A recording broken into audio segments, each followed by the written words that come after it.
এই জন্য বাজারেরা আমার, এই দুনিয়ার জন্য পাগল হওয়া যাবে না। এই দুনিয়ার জন্য পাগল হয়ে কোনো লাভ নাই। এই দুনিয়ার জন্য যারা পাগল হয়েছিল, দুনিয়ার বুকে আমাদের আগে যারা আমাদের মনীষীরা ছিল, আমার দাদা ছিল, আমার নানা ছিল, তারা কিন্তু চলে গেছে। তারাও কিন্তু আমাদের মতো মানুষ ছিল, তারাও কিন্তু দুনিয়ার বড় পাগল ছিল, কিন্তু দুনিয়া তাদেরকে থাকতে দেয় নাই। এই দুনিয়াটা চিরদিনের থাকার জায়গা না, কথা বলেন ঠিক কিনা?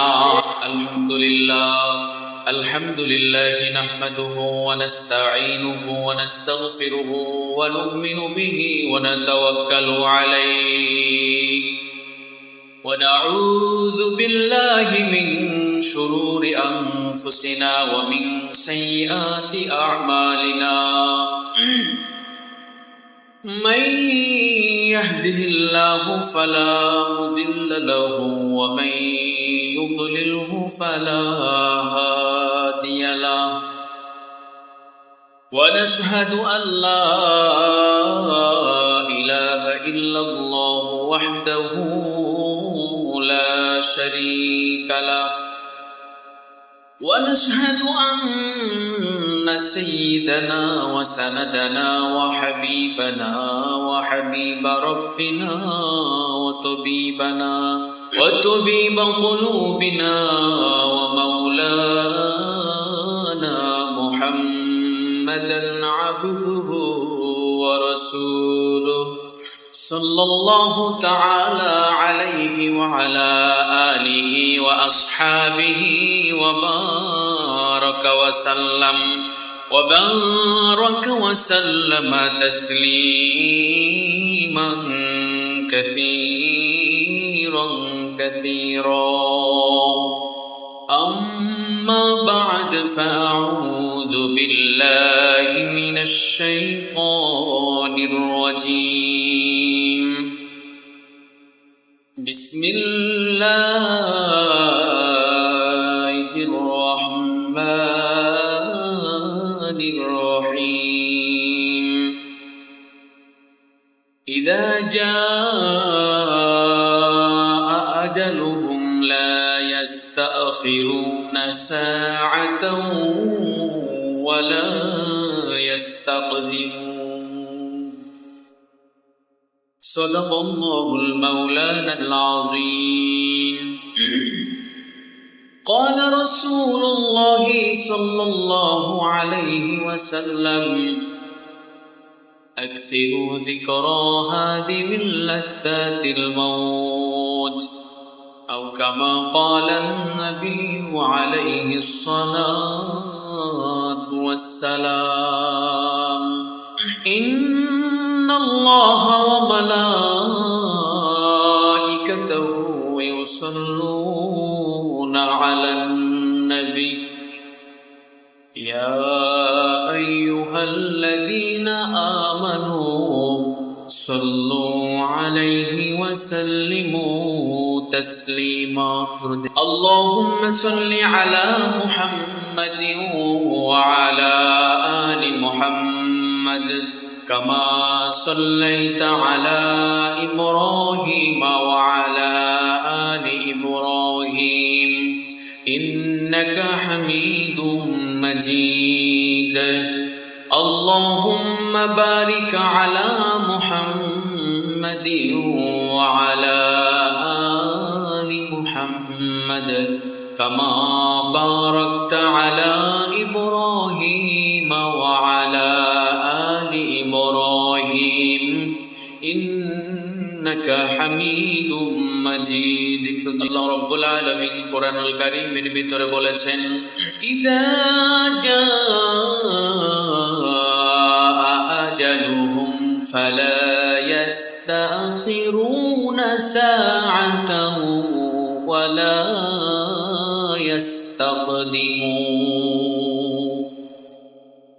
রব্বুল আলামিন আয়াতে কারিমার ভিতরে বলেছেন পৃথিবীর মানুষেরা শোনো, এই দুনিয়াতে তুমি আসছো, তোমার আসার সিরিয়াল আছে কিন্তু যাওয়ার কোনো সিরিয়াল নাই, কথা বলেন ঠিক কিনা? দুনিয়াতে তুমি আসছো, তোমার বাবা আগে আসছে, তারপরে তোমার মা আসছে, তোমার বাবা আসছে, তোমার মা আসছে, এরপরে তুমি আসছো। এই দুনিয়ায় চিরদিনে তুমি থাকতে পারবা না রে গোলাম। আল্লাহ রাব্বুল আলামিন আমাদেরকে এই আয়াতের ভিতরে মেসেজ দেয়া বলে, গোলাম রে, এই দুনিয়ার বুকে আমি আল্লাহ তোমাদেরকে একটি নির্ধারিত সময় দিয়ে পাঠিয়েছি। আমি আল্লাহ তোমাদেরকে একটি সময়সীমা দিয়ে পাঠাইলাম। যখন তোমাদের হায়াতে জিন্দেগি শেষ হয়ে যাবে, যখন তোমাদের হায়াত শেষ হয়ে যাবে, তখন তুমি ইচ্ছা করলেও এই দুনিয়াতে থাকতে পারবে না। বলেন কথা ঠিক কিনা? আল্লাহ রাব্বুল আলামিন বলে, ইযা জাআ আজালুহুম ফালা ইস্তাখিরুনা সাআতাও ওয়ালা ইস্তাকদিমুন। বলো গোলাম রে, যখন তোমার মৃত্যু নামক বস্তুটা চলে আসবে, যখন তোমার কাছে মালাকুল মউত আসবে, একটা সময় তোমার এদিকেও হবে না, একটা সময় তোমার ওদিকও হবে না। ইদা জাআ আজালুহুম, যখন তোমার কাছে মালাকুল মউত এসে যাবে, লা ইস্তাখিরুনা সাআতাও ওয়ালা ইস্তাকদিমুন, একটা সেকেন্ড তোমার বিলম্বিত হবে না, নির্ধারিত সময়ের ভিতর তোমার রূহ কবজ হয়ে যাবে। এতে পরিবারের মুসলমান বাবা, বিরুদ্ধ বাবা, এই যুবক ভাই, এই দুনিয়াতে আমরা রমজানের ভিতরে পড়ে আছি। এই দুনিয়া চিরদিনের থাকার জায়গা না। একদিন আমাদেরকে এই দুনিয়া থেকে চলে যাওয়া লাগবে। এই দুনিয়াতে আমাদের আসার সিরিয়াল আছে, কিন্তু যাওয়ার কোনো সিরিয়াল নাই। কথা বলেন ঠিক কিনা? এই জন্য বাজারেরা আমার, এই দুনিয়ার জন্য পাগল হওয়া যাবে না। এই দুনিয়ার জন্য পাগল হয়ে কোনো লাভ নাই। এই দুনিয়ার জন্য যারা পাগল হয়েছিল, দুনিয়ার বুকে আমাদের আগে যারা আমাদের মনীষীরা ছিল, আমার দাদা ছিল, আমার নানা ছিল, তারা কিন্তু চলে গেছে।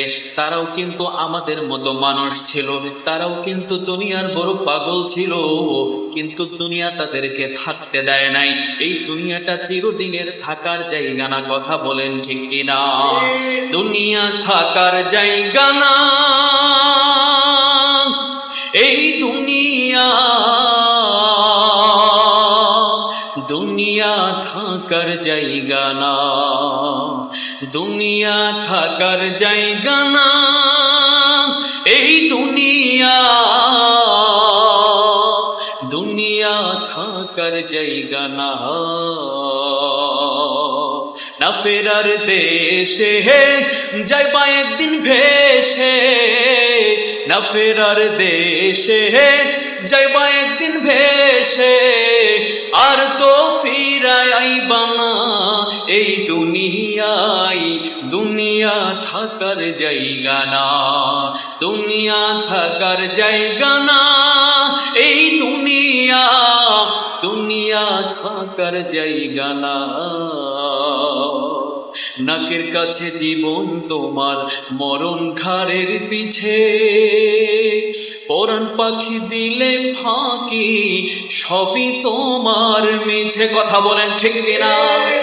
নাকের কাছে জীবন তোমার, মরণ ঘাড়ের পিছে, পরাণ পাখি দিলে ফাঁকি, সবই তোমার মিছে। আরে চোখ বুঝিলে একবার তুমি, চোখ বুঝিলে একবার আর তো ফিরা দেখবা না। দুনিয়া থাকার জায়গা না, দুনিয়া থাকার জায়গা না রে দুনিয়া, দুনিয়া থাকার জায়গা না। আসলে কি দুনিয়াটা থাকার জায়গা? বলেন, এই দুনিয়া থাকা যাবে না। এই দুনিয়ার জন্য আমরা যতই পাগল হই না কেন রে বাবা, এই দুনিয়া কাউরে থাকতে দেয় না রে বাবা, আমাদের কেউ থাকতে দিবে না। এই জন্য আমার আল্লাহ তাআলা তার কালামে হাকিমের ভিতরে বলেছেন, কুল ইন্নাল মাউতাল্লাযী তাফিরুনা মিনহু ফাইন্নাহু মুলাকীকুম। হে আমার বন্ধু, আপনার উম্মতদেরকে জানায়া দেন, যারা এই দুনিয়া দুনিয়াতে চিরজীবন থাকতে চায়, যারা মৃত্যুর সাথে মোলাকাত করতে চায় না, যারা মৃত্যুর সাথে সাক্ষাৎ করতে চায় না, বন্ধু আমার আপনার উম্মতদেরকে জানায় দেন অবশ্যই মৃত্যুর সাথে মোলাকাত করা লাগবে, অবশ্যই দুনিয়া থেকে চলে যাওয়া লাগবে। যতই মানুষ দুনিয়ার জন্য পাগল হোক না কেন আমার বাজানেরা, এই জন্য দুনিয়ার সব জিনিস থেকে পলায়ন করা যায় রে বাবা, কিন্তু মৃত্যুর থেকে কখনো বাঁচা যায় না। হযরত ইদ্রিস আলাইহিস সালাতু ওয়াস সালামের নাম আপনারা শুনেছেন। হযরত ইদ্রিস আলাইহিস সালাতু ওয়াস সালাম আজরাইলকে ডাইকা বলে, আজরাইল আমি তোমার সাথে বন্ধুত্ব করতে চাই। আজরাইল বলে, ইদ্রিস আমার সাথে তুমি বন্ধুত্ব করো আর যাই করো, আমি কিন্তু মৃত্যু থেকে তোমাকে বাঁচাইতে পারবো না। বলতেছি, ইদ্রিস আমি তোমার সাথে বন্ধুত্ব করতে রাজি, কিন্তু ইদ্রিস ভালো করে শুনিয়া রাখো, তুমি যদি বলো যে মরণ থেকে তোমাকে বাঁচতে হবে, কখনোই সম্ভব হবে না। যখন তোমার নির্ধারিত সময় হয়ে যাবে, যখন তোমার হায়াতে জিন্দেগি শেষ হয়ে যাবে, আমি কিন্তু তোমাকে ছাড় দিব না। ইদ্রিস নবী তখন ডাকতে বলে, ভাই আজরাইল, আমাকে আপনার ছাড় দেওয়া লাগবে না, আমাকে আপনাকে বাঁচানো লাগবে না, কিন্তু আপনার কাছে আমি একটা জিনিস চাই। ও ভাই আজরাইল, আপনি আমাকে অন্তত পক্ষে একটু সময় তো দিতে পারবেন। বলতেছে, ভাই আজরাইল,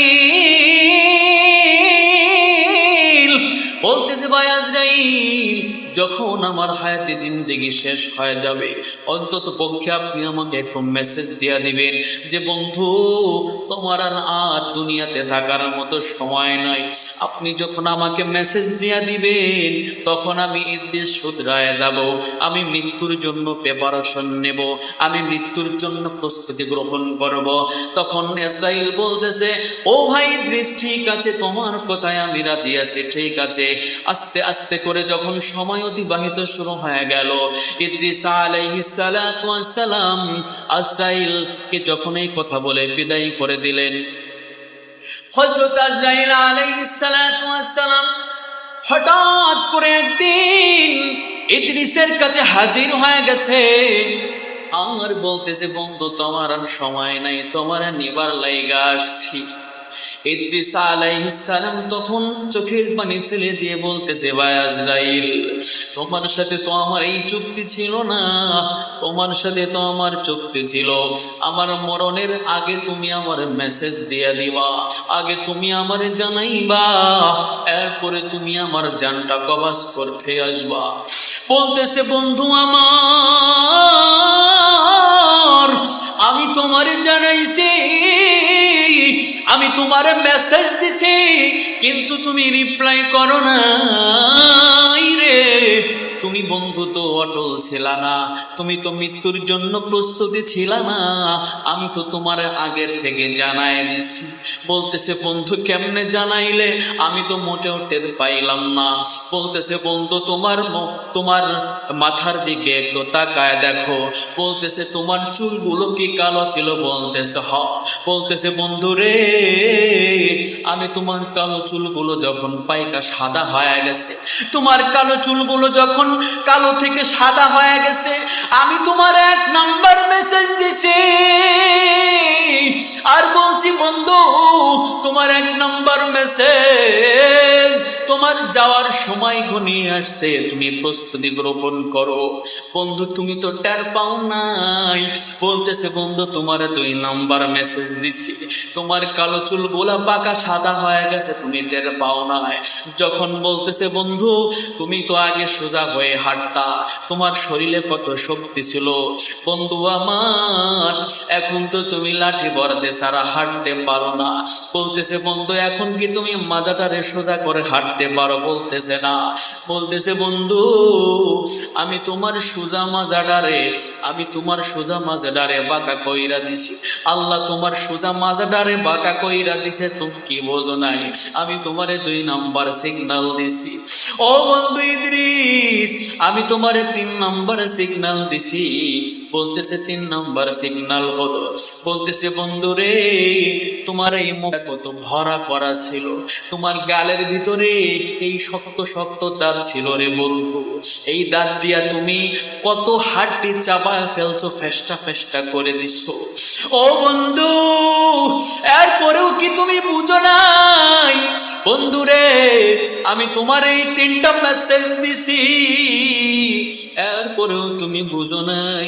বলতেছে বন্ধু, মেসেজ গুলা তো দেখছো, আমার তো একটু আগে থাকতে জানানোর কথা ছিল, কিন্তু তুমি তো জানাও নাই, তুমি সরাসরি নিতে আসছো। বলতেছে বন্ধু, আমি তো তোমার আগে থেকেই জানাইছি, কত সময় পার হয়ে গেছে, কিন্তু তোমার তো কোনো হোশ ছিল না। তুমি দুনিয়ার মায়ায় পইরা, তুমি দুনিয়ার মোহে পড়ে আছো, তোমার মৃত্যুর কথা তুমি ভুলে গেছো। ইদ্রিস আলাইহিস সালামকে বলছে, বন্ধু, তোমার কালো চুলগুলো যখন সাদা হয়ে গেছে, মৃত্যুর 1 নম্বর সিগন্যাল অটোমেটিক তোমার কাছে চলে গেছে, কিন্তু তুমি টের পাও। যখন তুমি সোজা হয়ে চলতা, যখন তুমি, তোমার কত বন্ধু বান্ধব ছিল যাদেরকে নিয়ে তুমি সময় পার করতা, এখন তোমার কোনো বন্ধু নাই, বান্ধব নাই, তোমার কেউ জিগায়ও না তুমি কেমন আছো, খেয়ে আছো নাকি না খেয়ে আছো। তোমার 2 নাম্বার সিগন্যাল। আচ্ছা বলেন তো, বুড়া বয়সে কোনো বন্ধু থাকে?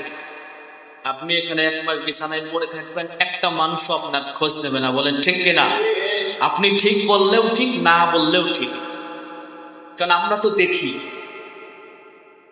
আরো মানুষ চিন্তা করে, বুড়া হয়ে গেলে যদি কিছুদিন একটু বিছানায় থাকে, প্রস্রাব পায়খানা করে দেয়, এত যে বিরক্তি হয়, আল্লাহর কাছে 24 ঘন্টা দোয়া করে, খাইতে বসে দোয়া, প্রস্রাব করতে বসে দোয়া, পায়খানা করতে বসে দোয়া, মানে দোয়ার কোনো শেষ নাই। আর নামাজে আসলে তো আছেই, কি দোয়া?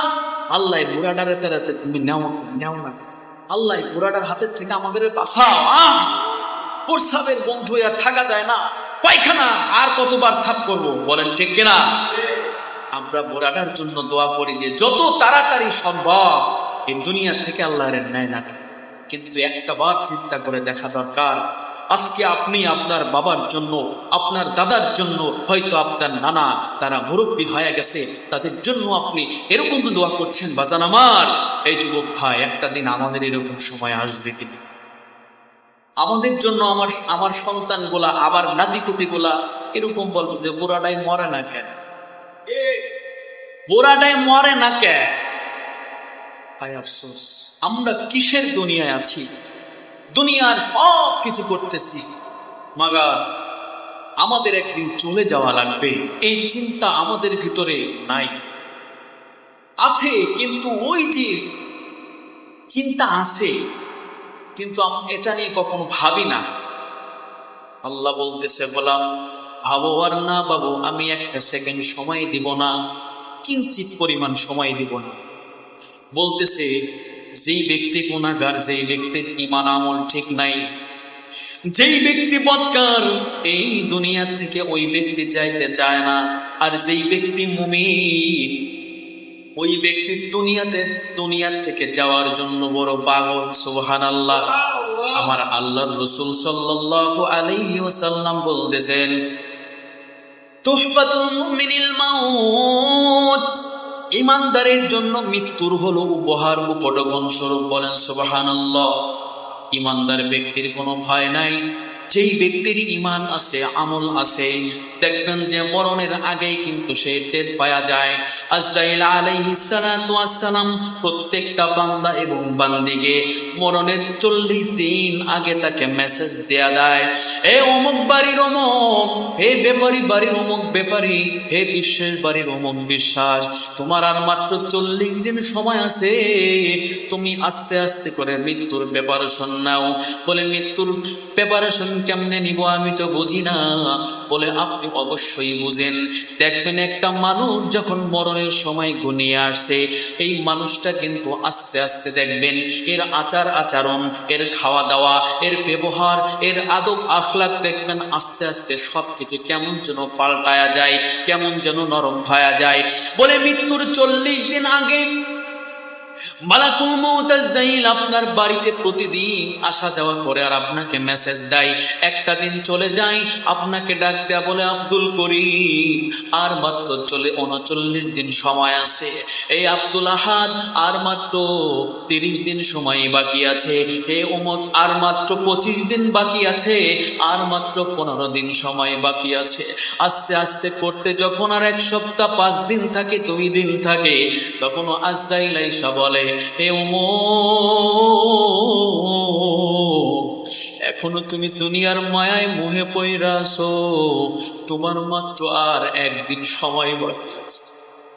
হে উম্মত এখনো তুমি দুনিয়ার রং তামাশায় আছো, তোমার তো মরণের খবর নাই, কিন্তু আর মাত্র তোমার জন্য আর মাত্র 5 ঘন্টা বাকি আছে, আর মাত্র 4 ঘন্টা বাকি আছে, আর মাত্র 3 ঘন্টা বাকি আছে, আর মাত্র 1 ঘন্টা বাকি আছে, আর মাত্র 5 মিনিট আছে, 1 মিনিট আর সময় নাই, সঙ্গে সঙ্গে মালাকুল মউত পরাণ পাখিটাকে নিয়ে যাবে। এই জন্য আমার ভাইরা, আমার বাবাজিরা, আমাদের মৃত্যুর কোনো টাইম টেবিল নাই, কখন যে মারা যাওয়া লাগবে, কখন যে আমি আপনি চলে যাব, এর কোনো গ্যারান্টি আমাদের কাছে নাই, বলেন ঠিক কিনা? এই জন্য আসুন আমরা একটু মৃত্যুকে নিয়ে ভাবি, আমরা একটু চিন্তা ভাবনা করি নিজেকে নিয়ে, আসলে আমাদের কি করা দরকার। আমাদের মসজিদে আসা দরকার, আমাদের নামাজ পড়া দরকার, মৃত্যু নিয়ে একটু ভাবা দরকার।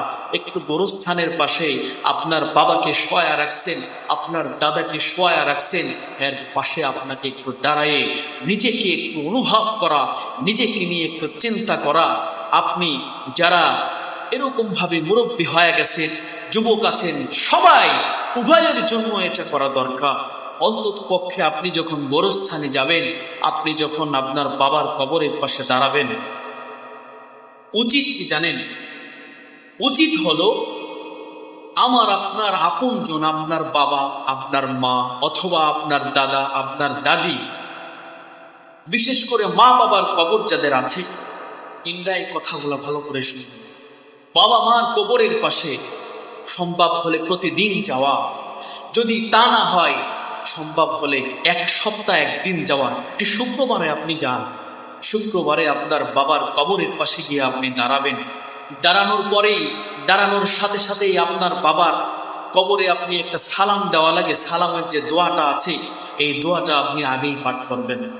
আপনি কবরের পাশে গিয়ে দাঁড়াবেন, দাঁড়ানোর পরে চক্ষু দুটা বন্ধ কইরা নিজের দিকে একটু তাকাবেন, অন্তরের দিকে একটু তাকায়া নিজেকে নিয়ে ভাববেন, আহারে আমার বাবা এই কবরের ভিতরে কতদিন হয়ে গেছে এই কবরে শুয়ে আছে, আহারে আমার মা এই কবরের ভিতরে কতদিন শুয়ে রয়েছে, আমার তো দুনিয়ার খবর নাই, আমি তো দুনিয়ার রং তামাশায় মেতে আছি, আহারে কখন যেন এই কবরের যাত্রী আমারও হওয়া লাগে। এরকম নিজেকে নিয়ে চিন্তা ভাবনা যখন করবেন, দেখবেন যে আপনার চোখ থেকে টপ টপ করে চোখের পানিগুলো বেয়ে বেয়ে আপনার দাড়ি মোবারক ভিজে যাইতেছে। যখন নিজের ভিতর এরকম একটা ফিলিংস আসবে, এরকম একটা ফিল আসবে, তখন আপনি আপনার মনটার অনেক কষ্ট করবেন, মন আমার তো 50 বছর জিন্দেগি চলে গেছে, মন আমার তো 60 বছর জিন্দেগি চলে গেছে, আহারে কোন সময় যেন মালাকুল মউত আমাকে ওই কবরের যাত্রী করে দেয়। এই চিন্তা ভাবনা করার পরে আপনি 5টা মিনিট এরকম মোরাকাবা করবেন, মোরাকাবা করার পরে এরপরে আপনি কবরকে সালাম দিবেন। সালাম দেওয়ার পরে আপনি একবার সূরা ফাতিহা পড়বেন। কয়বার? একবার সূরা ফাতিহা পড়বেন, 3 বার সূরা ইখলাস অর্থাৎ কুল হু আল্লাহর সূরা। কিসের সূরা? কুল হু আল্লাহর সূরা 3 বার পড়বেন। কয়বার? একবার কি পড়বেন? সূরা ফাতিহা, আলহামদুলিল্লাহ শরীফ, আলহামদুলিল্লাহ যে সূরা আছে না, এটা একবার পড়বেন, 3 বার পড়বেন কুল হু আল্লাহর সূরা। এই সূরাগুলা পড়ার পরে কয়েকবার দুরূদ শরীফ পড়বেন, 7 বার 11 বার এরকম দুরূদের আমল করবেন। করার পরে আপনি আপনার বাবার জন্য অথবা আপনার মায়ের জন্য 2টি হাত উঠায়ে চোখের পানি ফেলে আপনি যখন তাদের জন্য দোয়া করবেন, বলা হয়েছে যে ব্যক্তি ইখলাস 3 বার পড়ে যখন তার বাবা মায়ের জন্য কবরের পাশে দাঁড়িয়ে যখন দোয়া করে, ওই সন্তানের চোখের পানি রছিলা করে ওই মায়ের কবরের আযাব, ওই বাবার কবরের আযাব 40 দিন পর্যন্ত আল্লাহ বন্ধ করে দেন। এটা কি দুঃখের সংবাদ না খুশির সংবাদ? তাহলে একটাবার চিন্তা করেন তো, আপনার বাবার কবরের পাশে যদি প্রতি শুক্রবারে আপনি কি এই আমলটা করতে পারেন, দেখবেন প্রত্যেক শুক্রবারে গেলে আপনি হিসাব করেন তাহলে মাসে কয়দিন হইতেছে? 4 দিন। এই 4 দিন যদি আপনি যান তাহলে 440-এ কত হয়? 160 দিন আল্লাহ তাআলা আপনার বাবা মাকে মাফ করে দেবে। বলে সুবহানাল্লাহ। ইনশাআল্লাহ আমরা এটা করতে পারবো তো নাকি? মা বাবাকে কারা কারা ভালোবাসেন দুটি হাত তুলে আল্লাহকে দেখায় দেন। আল্লাহ এই প্রত্যেকটা সন্তানকে তোমার দ্বীনের জন্য কবুল করে নাও। বলেন আমিন। আয় আল্লাহ এই প্রত্যেকটা সন্তানকে তুমি হকের উপর অটল থাকার তৌফিক দান করো। বলো না আমিন। আয় আল্লাহ এইখানে যারা আছে যুবক ভাই, বৃদ্ধ বাবা, সবাই এদের মা বাবাকে ভালোবাসে। আয় আল্লাহ মা বাবার জন্য এরা যেন বেশি বেশি করে দোয়া করতে পারে সেই তৌফিক দান করেন। বলে না আমিন। যুবক ভাইরা আমার, যাদের দাদা দাদি 14 গোষ্ঠী যারা কবরে শুয়ে আছে, সবার জন্য আমরা প্রতি শুক্রবারে কবরের পাশে গিয়ে আমরা এই আমলটা করব। আপনার ওসিলায় আপনার মা বাবা, দাদা দাদি, পাড়া প্রতিবেশী যা আছে এদেরকে 40 দিন আল্লাহ আযাব মাফ করে দেন। বিশেষ করে মা বাবার কথা বলা হয়েছে, কারণ মা বাবা কেমন ব্যক্তি জানেন? হুমা নারুকা ওয়া জান্নাতুকা। বলা হয়েছে আপনার মা আপনার জান্নাত, আপনার বাবা আপনার জান্নাত। এই জন্য জান্নাতের কদর করতে হবে। আমাদেরকে এত যত্ন করে, মায়া করে, মমতা করে, মহব্বত করে এই দুনিয়ার মুখ দেখা এলেন, দুনিয়াতে রেখে গেলেন, কিন্তু তারা যে চলে গেছে। এই জন্য আপনি যদি এটা করেন, আপনার সন্তান আপনার এটা দেখবে। দেখার পরে আপনি যখন মারা যাবেন তখন আপনার সন্তান এই কথাগুলো মনে রাখবে যে আমার বাবাকে দেখছি যে আমার দাদির কবরের পাশে দাঁড়ায়া তাদের জন্য দোয়া করতে, আমার দাদার কবরের পাশে দাঁড়ায়া আমি দেখছি আমার বাবাকে দোয়া করতে। সুতরাং আজকে আমি এতিম হয়ে গেছি, আমার বাবা চলে গেছে, আমার মা চলে গেছে, আজকে আমি কেন তাদের জন্য দোয়া করব না? অবশ্যই আপনার জন্য দোয়া করব। কি কথা বলেন, ঠিক কিনা? এই জন্য আসুন আমরা দুনিয়ার চিন্তা ভাবনা একটু কমায় দেই। দুনিয়ার চিন্তা ভাবনা থাকবে, একটু আখিরাতের চিন্তা করি, একটু মৌতের চিন্তা করি। একদিন আমাদেরকে, আপনি যাই করেন না কেন, আমি যাই করি না কেন, দিন শেষে আমাদেরকে কি করা লাগবে বলেন তো? মরা লাগবে। এই জন্য আল্লাহ রাব্বুল আলামিন আমাদের সকলকে মরার আগে মুমিন হয়ে, আল্লাহ তাআলার পেয়ারা বান্দা হয়ে আমরা যেন মরতে পারি। আল্লাহ তাআলা আমাদের সবাইকে সেই তৌফিক দান করেন। বলুন আমিন। ওয়া আখিরি দাওয়ানা আলহামদুলিল্লাহি রাব্বিল আলামিন।